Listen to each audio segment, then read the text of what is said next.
Holy Week is a special time because in it we find the story of all stories. I think there are so many narratives that pull at us. There are so many stories that we adopt without even meaning to. That life is about what we own, or it's about how we look, or whether we are able to succeed, or how we compare to other people. And in Holy Week, it's not just a story that we read, nor is it just one that we listen to. But this is a story of God entering into our world most uniquely in Jesus Christ that we actually step into. We actually become a part of it. And we find ourselves claiming the ultimate story of God's love poured out, redeeming us and making us whole as our own story for our lives. On Palm Sunday, we gather to wave palms and to shout, Hosanna, blessed is he who comes in the name of the Lord.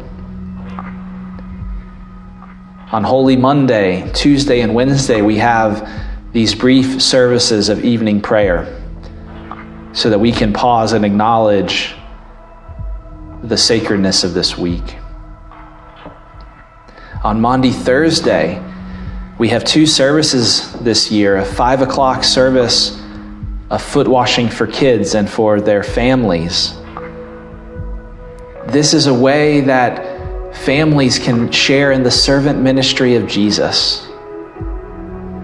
Later that evening at 7 o'clock, we'll have a service with foot washing and stripping of the altar, when we'll gather together as a community to wash each other's feet and to remember the institution of the Lord's Supper as this sacrament that nourishes us all the time.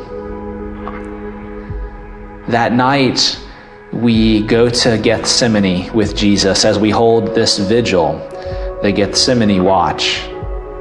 Sign up for an hour-long shift to stay awake and pray with the disciples and Jesus so that we might be prepared for what is to come.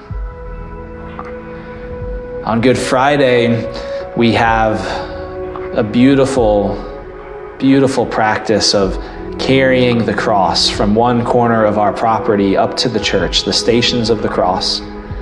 That's at 11 o'clock, and then we enter the church at noon and experience the liturgy for Good Friday. We sing, "Were you there when they crucified our Lord?" That afternoon, the church is open for your prayer, and we repeat the proper service of Good Friday at 5:30 that evening.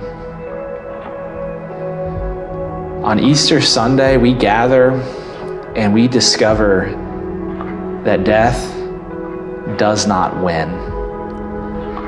We discover that there is no tragedy which God cannot redeem.